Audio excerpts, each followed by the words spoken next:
You were just a contract, not a mother." Those words shattered her more than any storm could. That night, she packed her few things, her trembling hands wrapped around the life growing inside her, the one he'd paid for but never wanted. Under the rain, she walked away from the mansion that never felt like home. But pain has a strange way of teaching strength, and the man who once bought her silence would soon beg for her forgiveness. The room fell silent just after the cake was cut. The golden chandelier flickered against the crystal glasses as Henry Lewis raised his drink toward his father. Before he could speak, the old man's voice sliced through the crowd. "You've built companies, Henry, but not a life. You have no family, no heir, no love. The Lewis name dies with you." Laughter rippled along the table. Henry's jaw clenched, the muscles in his face tightening as he set the glass down. "If you need an heir to believe in, Father," he said, his tone sharp and steady, "I'll make one." He left the room before anyone could respond. Outside the mansion, rain hammered the pavement, lightning flashing across his reflection in the car window. That was the night Henry's pride made a promise his heart didn't understand. Henry Lewis was 38, the kind of man whose presence filled silence like a command, director of a global investment firm, disciplined, cold, efficient. His eyes carried the chill of a man who had outgrown dreams. 2 marriages had collapsed behind him, both women leaving with the same words, "You don't know how to love." His mother had died when he was 15. His father taught him that affection was a form of weakness. Henry learned to measure life in returns, not emotions. Yet when his father's will excluded him entirely, something hollow opened inside his chest. He told himself it wasn't pain, it was strategy. He worked through the night, reviewing portfolios until the glow of dawn blurred the numbers. Somewhere beneath the calculations was the question that refused to leave him. If love is a lie, why does loneliness still feel so real? He didn't know the answer, only that he needed a solution, a legacy that couldn't reject him. The next morning, at St. Mary's Hospital, he stood outside his father's ward. The nurses whispered his name like an echo of wealth. Down the hall, a commotion broke out, a patient collapsed, a young nurse catching him just before his head hit the floor. Blood streaked her hands, her brown hair messy, her expression calm but exhausted. She didn't even glance at Henry when he stepped forward. Something about her composure, the way she ignored him, pierced the armor he'd built. That night he couldn't stop thinking of her, not her face, but her defiance. The next day he returned, pretending to ask about his father's condition. When she looked up from the chart, he said, "I have a private offer, one that could change your life." Her eyes narrowed. "Whatever you're thinking, I'm not interested." He placed a sealed folder on the table between them. Inside lay a proposal and a check. "I'll handle all medical costs, living expenses, and $200,000 in compensation. In exchange, you'll carry my child. Discretion absolute." Her hand trembled before she slapped him across the face. "You're disgusting." He didn't flinch. "You're broke. Your brother's treatment is on hold. You can hate me all you want, but this offer might be the only thing that saves him." The words froze her mid-step. She wanted to scream, but his gaze remained unreadable, more threat than plea. That night, Lila Parker sat by her brother's hospital bed, watching the machines breathe for him. The doctor's voice replayed in her mind. "The surgery costs $120,000. Without it, he won't make it through the month." She called every number in her phone. No one answered. Outside, thunder shook the window. By dawn, desperation had replaced pride. When she appeared in Henry's office, she looked smaller than he remembered, wet hair clinging to her face, fingers gripping her purse. "I'll do it," she whispered, "if you keep your word." He nodded, pulling the contract from a drawer. "Then sign." As she took the pen, her hand shook. Henry didn't look at her, his voice cold and deliberate. "From now on, don't see me as a man. See me as the last clause you have to fulfill." The pen scraped against paper, sealing both their fates. The printer jammed mid-page, forcing Henry to reprint another copy, while his lawyer, James, stood by. James glanced at Lila with something close to pity. Henry didn't notice. When the final signature dried, Henry walked to the window. Rain streaked down the glass, tracing the shape of his reflection. He whispered to no one, "I don't need love. I only need my bloodline." The thunder outside swallowed his voice. Inside, the room smelled of ink and iron, of something beginning that should never have been born. Lila arrived at the northern estate under gray skies, the car tires crunching on gravel. The mansion rose like a fortress, surrounded by gardens too perfect to be alive. The woman waiting at the door introduced herself as Nora, the housekeeper. Her hair was silver, her tone measured. "In this house, Miss Parker, there are rules instead of hearts." Inside, marble floors echoed her every step. A nurse showed her the medical suite prepared for the pregnancy. Everything gleamed sterile white, as if designed for control rather than comfort. Henry appeared briefly in the doorway, his presence filling the space with authority. "These are the conditions," he said. "You don't leave the property. You don't ask about my past. You don't contact anyone outside. In return, you'll have everything you need." Lila looked at him, unblinking. "Except freedom." His jaw tightened. Freedom is overrated. Days blurred into routine. Meals arrived on time. Staff moved like ghosts. Henry seldom appeared, but his shadow seemed everywhere, his handwriting on the schedule pinned by her bed, his voice through Nora giving instructions. One afternoon, he caught her leaving the dining room too quickly. "Are you afraid of me?" he asked. She turned, clutching her glass of water. "No, I'm afraid of owing someone like you anything." For the first time, he didn't have an answer. He simply watched as she walked away, her defiance quiet but cutting. Nora, standing nearby, murmured to herself, "She reminds me of your mother, Henry."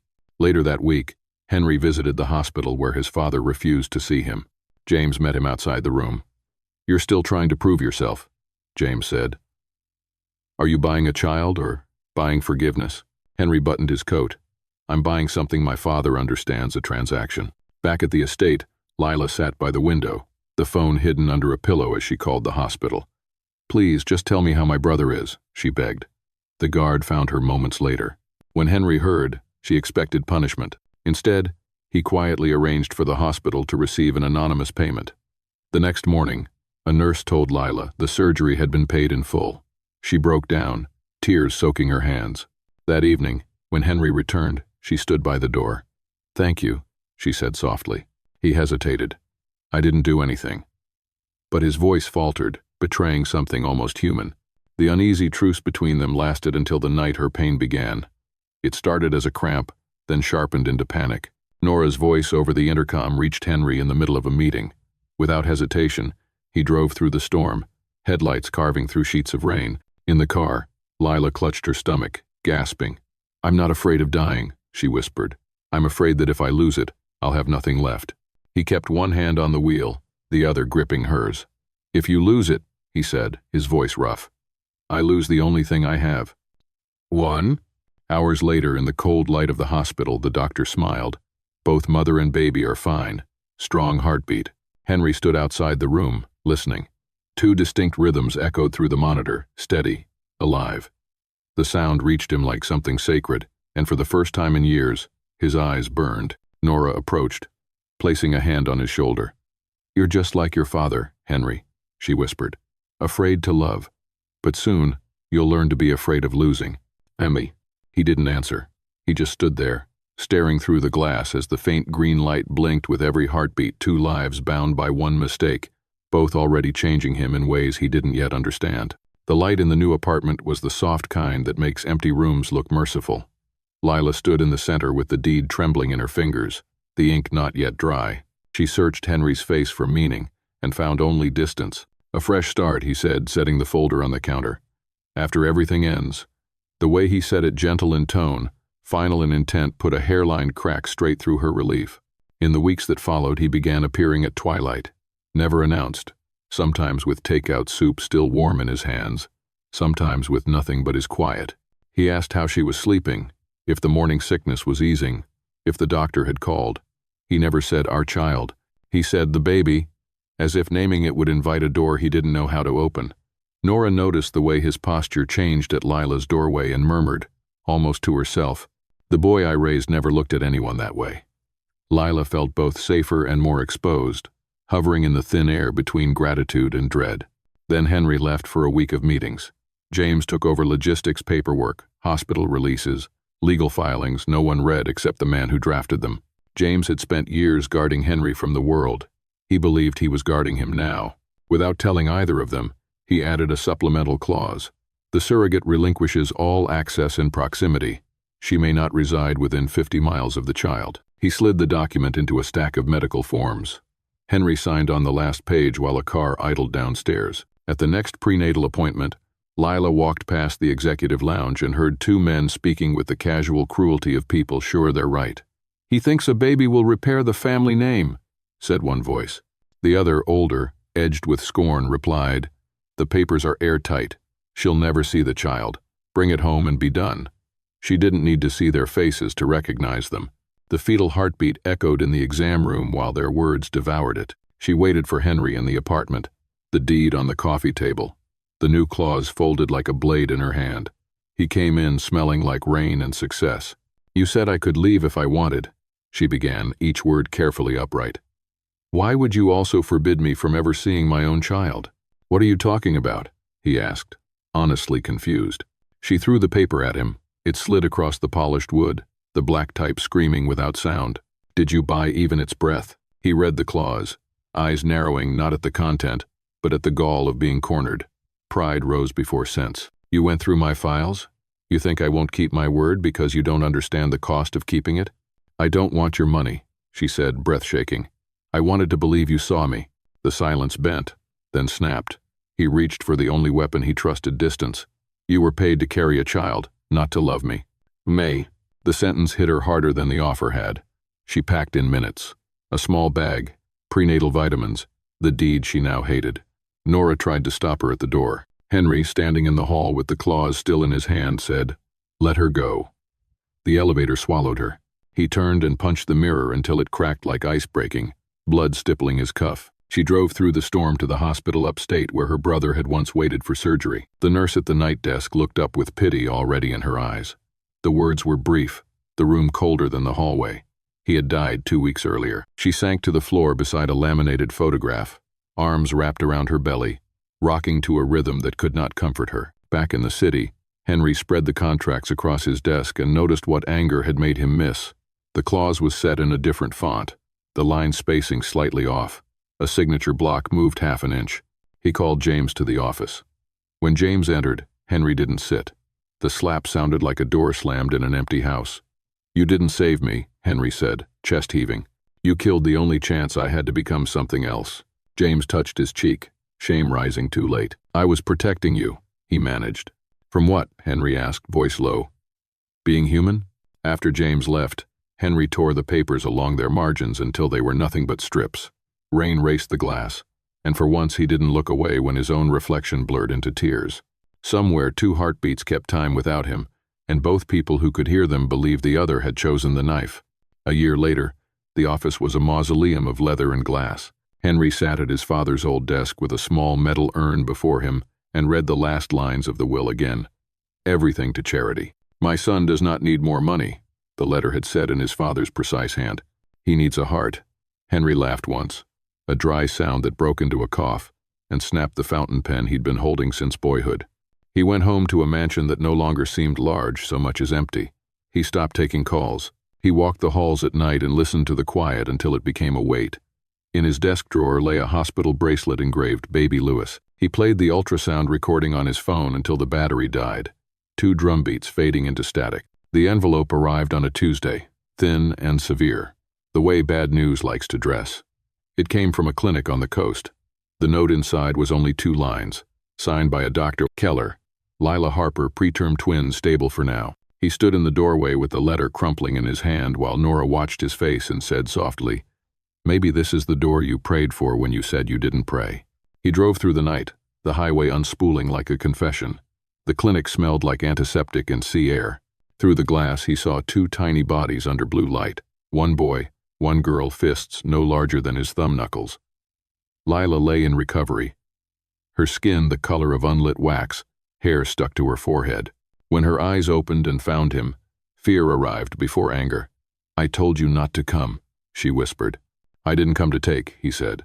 "I came because there's nothing left I can afford to lose." She turned her face to the wall. "You taught me how quickly a person can be stripped of their name. You don't get to borrow it back." He paid without announcing it. Keller understood without being told, relaying orders, increasing staff, quietly moving mountains money could move. Henry didn't return to the hotel. He sat under the awning outside neonatal through the long rain, watching the soft flicker of monitors through glass, counting the breaths he could not give. 7 days later, the boy's chest rose wrong. The alarm bleated. Keller's voice sharpened. We need to transfer him now." Lila's panic flared into fury when Henry scooped the incubator bag against his chest. "You have no right," she cried, following him into the storm. "I don't need a right," he shouted over the wind. "I need him alive." The stretcher slid into the ambulance. The doors slammed. Sirens ripped the air. A truck skidded at an intersection, clipped the bumper, spun them against the curb. The impact flung Henry sideways. He put his body between the incubator and the window and took the glass along his ribs. He didn't let go. Hours later, the boy's numbers steadied in the city NICU. Henry lay on a gurney in the hallway. Blood dried to rust along the bandages. He forced himself upright and shuffled to the viewing panel, one hand pressed to his side. He rested his forehead on the glass and spoke to the space a breath would fog. "If you live," he whispered, voice cracking, "I will learn how." Lila watched from the doorway, her fingers denting the paper cup of coffee she couldn't drink. The man at the glass didn't look like a contract. He looked like a father breaking open. Keller stepped beside her and placed something small in her palm, the bracelet Henry had carried across a year. "He brought this with him," Keller said. "Said it belonged where it started." Lila closed her hand around the metal, cool and certain. For the first time since she'd fled the city, the anger that kept her warm slipped, and a colder truth took its place. He had not come for ownership. He had come to be present for the parts of life that don't promise returns. That night the rain tapered to mist. Monitors hummed their mechanical lullaby. Henry dozed in a chair outside the nursery, bandaged and unguarded, while Lila stood beside the glass with the bracelet pressed to her lips, reading its small letters in the dim, "Baby Lewis." She didn't forgive him. Not yet. But the storm in her quieted just enough to hear what grief had been drowning out the rise and fall of two small chests learning the world, and a man finally learning how to breathe. The first thing he saw when his eyes opened was light, thin, sterile, unfeeling. The monitor beside him kept a steady rhythm, a mechanical substitute for the heart that had refused to stop. Outside the glass wall, the twins were sleeping on a small couch, curled like commas in a sentence that hadn't ended yet. Lila sat beside them, her head resting on her arms, Henry's hospital jacket draped over her shoulders. He didn't remember the impact, only the voice of the doctor shouting, 10 more minutes and the boy would have died. For the first time, Henry didn't know whether to thank God for letting him live or apologize for not dying. When he tried to speak, his throat burned. The door opened, and Lila entered quietly, eyes dark from sleepless nights. He whispered, "You stayed." She didn't look at him. "I stayed for them, not for you." Each word landed like a verdict. Keller told him to rest, but rest was a punishment Henry couldn't bear. That night, he slipped out of bed, walked to the billing counter, and paid every cent the clinic was owed. Then he transferred funds to a new account under Lila's name: college, rent, diapers, food, everything labeled for mother and children. He didn't sign his name. When she moved out of the hospital a week later, Henry followed at a distance until she stopped in front of an aging brick apartment on the east side. A "for rent" sign hung crooked on the next building. By the next day, that unit belonged to Mr. Carter. Lila noticed him hauling groceries up the stairs, the limp from the crash slowing his steps. "If you want to play neighbor, go ahead," she said wearily. "I don't have the strength to argue anymore." "Good," he replied, a faint smile tugging at the corner of his mouth. "I know how to fix things." He did. He patched leaks, replaced bulbs, cleared snow from her doorstep before dawn. He never asked to come inside, but somehow ended up holding a wrench in her kitchen or sweeping up glass in the hallway. The babies adored him in the simplest way because he stayed. One evening when the power went out, she opened the door to find him sitting in the dark with both children asleep in his arms. "I don't know lullabies," he said softly, "so I read them my old contracts. Turns out fine print puts them right to sleep." The laugh that escaped her was quiet and unwilling, but real. Then came Daniel the doctor who'd once stood between life and loss.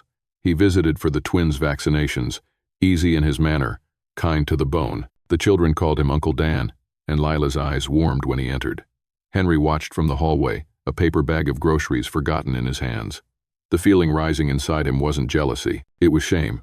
Shame that another man could be gentle without breaking anything. Still, he kept helping where she couldn't see. Groceries left by the door. A heater repaired before the first snow. When she worked night shifts at the clinic, he'd sit on the porch, guarding the light in her window. But kindness, too, can bruise pride. Neighbors began whispering. Daniel warned her gently, "Don't let guilt tie you to him. A debt paid with affection is still a debt." His words lodged deep, and that night she confronted Henry. "You make me feel small when you do this," she said. "Like I can't live without your help." He straightened, hands still holding the toolbox.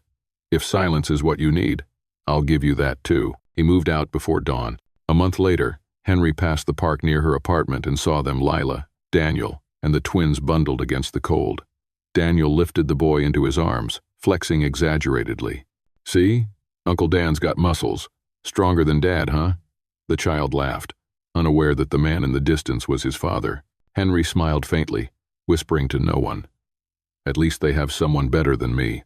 Snow began to fall, each flake erasing a trace of his footprints as he walked away, one man disappearing into the winter he deserved. The phone rang just after sunrise. The voice on the other end was shaking. "Mr. Carter? The children they're missing from Central Park." Henry didn't remember leaving the apartment. He only remembered running, his lungs burning, his mind a blur. The park was chaos, sirens, search teams, a crowd pressed against the fence. Then he saw her, the little girl frozen in the middle of the road, a delivery truck skidding toward her on wet asphalt. He didn't think. He dove. The impact tore through his shoulder, spinning him onto the curb. The world turned white, then red, then nothing but the sound of his own breath rasping. When he woke, it was to the weight of a small hand gripping his sleeve. The girl was crying. "Daddy, wake up. Please don't sleep." By the time the ambulance arrived, Lila was running beside it, her clothes streaked with blood that wasn't hers. Daniel worked on him during the ride, pressing gauze against the wound, shouting orders. At the hospital, Lila stood outside the surgery doors, trembling so violently that the coffee cup in her hand collapsed. Daniel touched her arm. "He'll make it," he said, "but only if he wants to." Sometimes a body follows the heart's permission. Happily, she pressed her palms together, whispering into the sterile air. "Henry, listen to me. You are the father of my children. You don't get to leave again." The words startled her. They were forgiveness disguised as fury, love buried in panic. 2 days later, his eyes fluttered open. Tubes fed into his arm. Lila was asleep in a chair beside him, her face against the mattress. "You're still here," he murmured. She didn't open her eyes. "You still owe me too much to die." "No." He smiled faintly, pain cracking through his ribs. "Then I'll live a very long time." Daniel visited that afternoon, carrying the quiet of a man who had already decided to let go. "I used to think I could make her forget you," he said, "but there are wounds that only the one who caused them can heal." Henry nodded. "I'm still learning how not to hurt what I love." When he left, the silence that followed felt almost gentle. Henry's recovery was slow. He offered to move back into the neighborhood to help with the children. "I'm not asking for anything," he told her, "just the chance to be near." Lila hesitated, then agreed. "Don't make promises. Just show me." He did. He walked them to preschool, fixed the stove, learned how to braid hair. At night, he read real stories instead of contracts.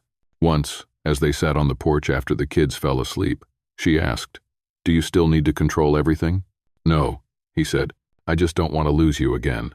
She didn't answer. She reached over, laid her hand on his, and left it there. A year later, the twins turned 3. The backyard was strung with paper lanterns, laughter spilling out of the windows. Henry lit the candles on a small cake, his hands trembling slightly. When he looked up, Lila was standing in front of him. She took his hand in hers. "I don't know if I can ever love the way I did," she said quietly, "but I know I don't want a life that doesn't have you in it." He swallowed hard, the air thick with the scent of sugar and grass. "I don't need to be loved," he said. "I just need to stay." She smiled small, certain, and squeezed his hand as the children blew out the candles. For the first time, the light that filled the house was not cold. It was the kind that comes after storms, soft enough to heal but bright enough to last. The ponytail looked like a small whirlwind on their daughter's head. "Dad, that's awful," she giggled, peering at her reflection in the microwave door. Henry squinted, tongue set in concentration, and tried again.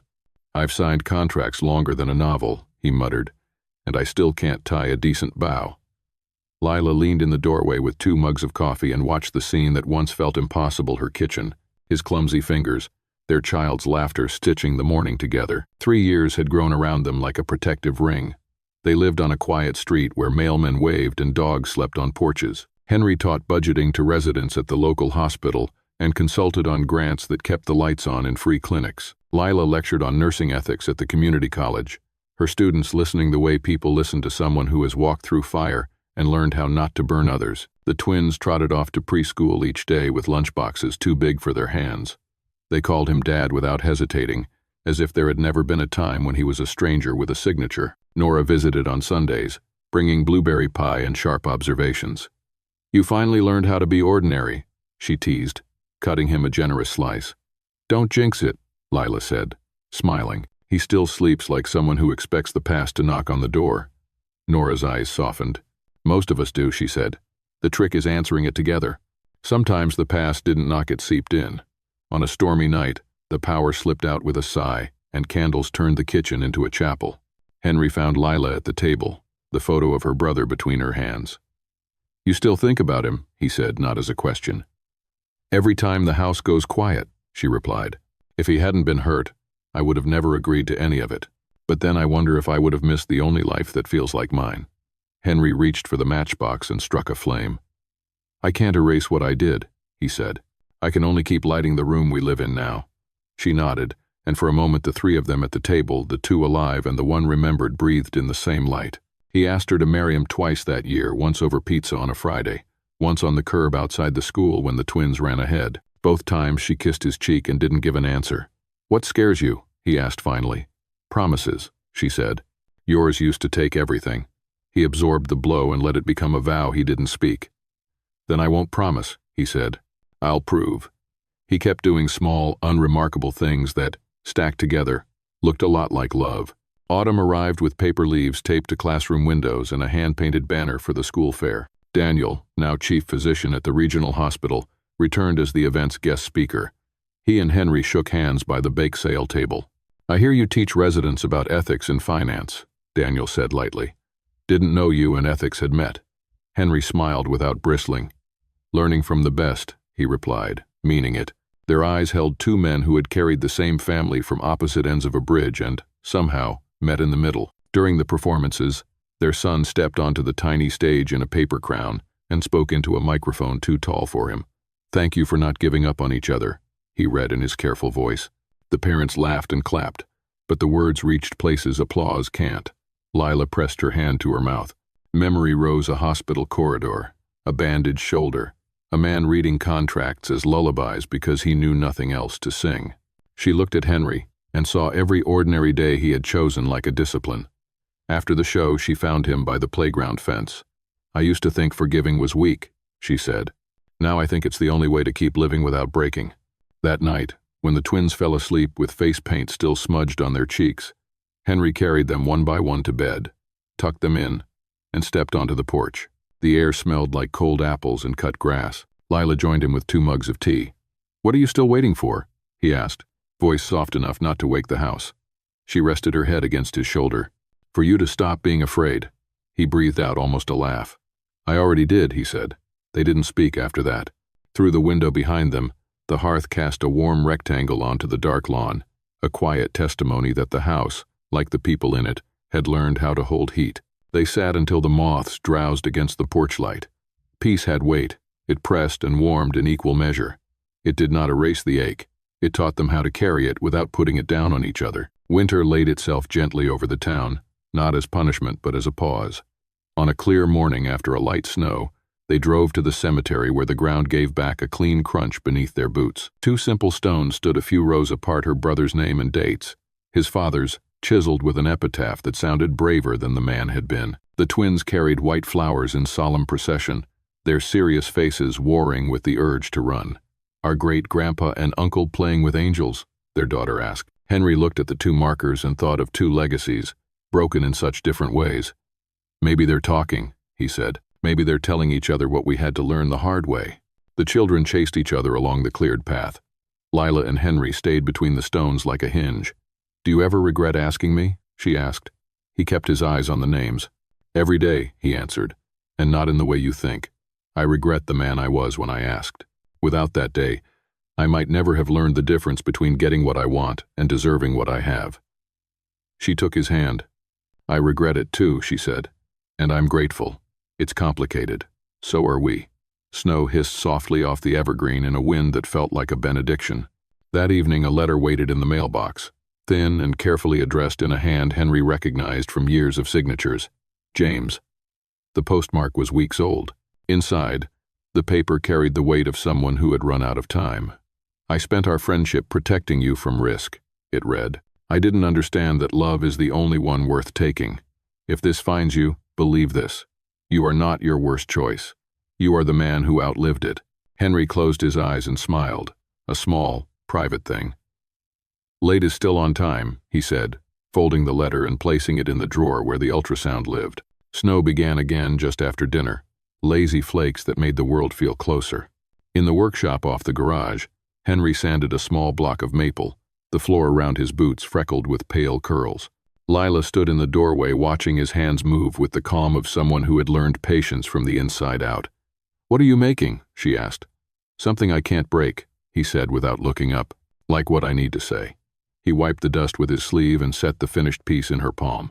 A key fob, smooth and warm, the words carved with the careful imperfection of a man who had practiced until it mattered. "Home is not a place. It's the person who stayed." No kneeling, no ring. The silence did what language couldn't. Her eyes filled and cleared, not the old flood but a glass of water set down without spilling. She threaded the key through the wooden loop and slid it onto her ring of house keys. "Then keep staying," she said. He nodded. "I will." Morning came bright as metal. The twins barreled into their room in socked feet, shouting that the snow had stopped, that the world was new again. Henry swung the door wide and sunlight sheeted across the hardwood, spilling over their bed like a promise they hadn't asked for but were finally ready to keep. Lila handed him a mug and lingered behind him at the threshold, steam winding between them. "I've forgotten who you used to be," she said. He turned, the light framing his face in a way that made him look younger and more honest than he had ever been. "And I'll never forget the person who made me a father." They bundled the twins and stepped onto the porch. The air smelled like cold iron and cinnamon from the neighbor's kitchen. Breath rose in white puffs. Across the street, a boy dragged a sled. Somewhere a dog barked at nothing in particular. Their daughter reached for Henry's hand with mittened certainty. Their son shoved his hat down to his eyebrows, determined to conquer the yard. Behind them the house held heat and held memory, and would keep holding both. If you pressed your ear to the day, you could hear the faintest echo, not the clang of a slammed door or the shatter of a mirror, but the soft click of a key turning in a familiar lock.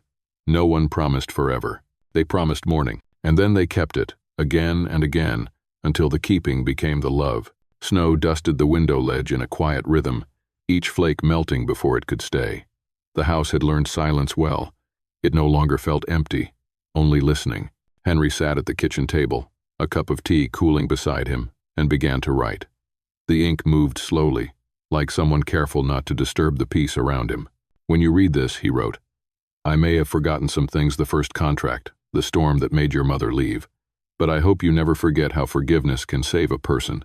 His voice, if you could have heard it, carried neither regret nor sorrow, only warmth, as if the words were being spoken from a softer world. Mornings in that house were small miracles. Pancakes that always came out uneven, socks missing from pairs, a kettle that whistled too long.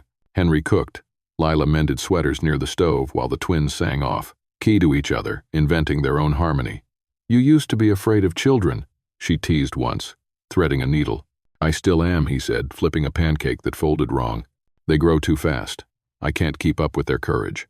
The laughter that followed filled the corners of the room, warm enough to hide the faint rasp of his cough that Lila caught, worried, beneath the sound. That night, while he was putting the twins to bed, she opened the drawer of his desk to find a stack of envelopes tied with twine. Each bore her name in his uneven handwriting. She sat cross-legged on the floor, untying the string, and began to read. Every letter began the same way. "If you hadn't left that night," and from there spilled pages of apology and gratitude. She read of the first ultrasound, of the smell of rain that reminded him of her, of the fear he'd felt holding his son in the NICU. The words carried the weight of a man who had learned to repent not by confessing, but by remembering. In every line was a promise kept through time. He had never allowed himself to forget. When he came into the room, she looked up. "Were you writing to me?" she asked. "Or to yourself?" "To the man who forgot who he was," he said simply. "Each letter reminds me that I once failed, and that somehow I was given another chance." She reached across the desk, her fingers brushing his. There was no need for forgiveness. It was already alive between them, quiet and complete. A week later, Daniel stopped by on his way to the airport. He carried small gifts for the twins, and a look of peace on his face. "I'm moving overseas," he said. "It's time." Before leaving, he turned to Lila. "He's lived inside his mistakes long enough. Let him live inside his peace now." She smiled gently. "I already do," she said. As he walked away through the snow, the story that had once been about 3 people now belonged to 4, a family built from what remained. That evening, Henry and Lila set the table together. Outside, the snow thickened, swirling in slow arcs against the porch light. "Tomorrow," he said, laying the last spoon, "we should take them somewhere warm." "Where?" she asked. "Somewhere the sun still believes in us. I want them to see that snow is just light taking a nap." She laughed quietly, shaking her head, but the image stayed with her. Later, when she went to fetch a coat from the closet, she found one more envelope tucked beneath the scarves. On it, his handwriting trembled slightly. "For you, when I forget how to say it." Inside were only a few lines. "Thank you for staying, even when you didn't believe I could change. I made no promises, and maybe that's why I kept them." Her eyes blurred as she folded the page back into its envelope. When she turned, Henry was standing behind her, smiling that small, patient smile. "You still haven't forgotten," she whispered. "And I finally have." She leaned forward and blew out the candle on the table. The room fell into darkness, not cold, not empty, only kind. By March, the snow had thinned into memory. The air smelled faintly of soil and new beginnings. Henry knelt in the yard with his son, showing him how to press bulbs into the earth. "Why plant them again, Dad?" the boy asked. "They died last year." Henry brushed dirt from his hands. "Because flowers aren't afraid to die," he said. "They trust spring to come back." The boy thought about that, then nodded as if he'd just been told a secret. The yard came alive with noise.